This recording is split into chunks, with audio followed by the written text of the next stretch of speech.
আসসালামু আলাইকুম প্রিয় বন্ধুরা, দেখতে পাচ্ছেন দেশীয় মাছ, অনেকগুলো মাছ, টাকি মাছ, তারপর হচ্ছে আপনার শোল মাছ, তারপর কই মাছ, ফলিপাতা মাছ, অনেক মাছ দেখা যাচ্ছে। দেশীয় মাছ আফনান আজকে মাছ ধরেছে, এটা তার একটা বিশেষ মুহূর্ত বা বিশেষ সময়। আর দেশীয় মাছ তো আসলে সচরাচর দেখা যায় না। তো দেশীয় মাছ আসলেই খুব কম পাওয়া যায়, এবং চাষের মাছ পাওয়া যায়। এটা যদিও ওই রকম ভাবে পুকুরে চাষ করা মাছ না, কিনা পুকুর, চাষ ছাড়া কচুরিপানার নিচে যে মাছগুলো স্বভাবত আমাদের দেশীয় মাছ বলে, যেগুলো হয়ে থাকে দেশে, আসলে সব মাছ যেগুলো হয়ে থাকে, দেখতে পাচ্ছেন শিং মাছগুলো। যদিও এই মাছগুলো আমি তেমন খাই না। আফনান আজকে মাছ ধরতে নামছে, তার অন্যরকম একটা মুহূর্ত, অন্যরকম একটা ফিলিংস।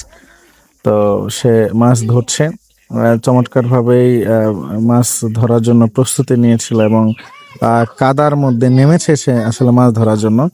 গুটি গুটি পায়ে শৈশবের সুন্দর একটি স্মৃতি যে সে পার করছে, এটা আমরা বুঝতে পারছি। এবং সুন্দরভাবে মাছ শিকারী হয়ে যাচ্ছে ছেলেটি।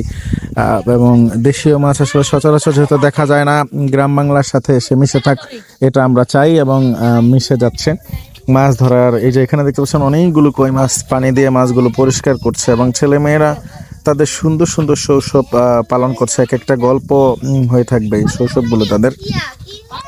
আপনারা দেখতে পাচ্ছেন, এবং দেশীয় মাছ আপনাদেরকে আমি দেখাচ্ছি এটা কি মাছ ধরছে। এবং যদি আপনাদের এরকম শৈশবের কোনো স্মৃতি থাকে, তাহলে এই ভিডিওগুলো শেয়ার করে আমাদের পাশে থাকবেন, এবং শৈশবের স্মৃতি সবাইকে যে আঁকড়ে ধরে থাকে এই মাছের সাথে, নদী নালা খাল বিলের সাথে, এবং একটা সুন্দর স্মৃতি, একটা সুন্দর মুহূর্ত আমরা পার করছি। তো আপনারা আমাদের সঙ্গে থেকে এই স্মৃতিগুলো সবার সাথে ছড়িয়ে দিন, এবং ভালো লাগার মুহূর্তগুলো আপনাদের আয়ত্তে রাখুন। ধন্যবাদ সবাইকে, ভালো থাকবেন, সুস্থ থাকবেন।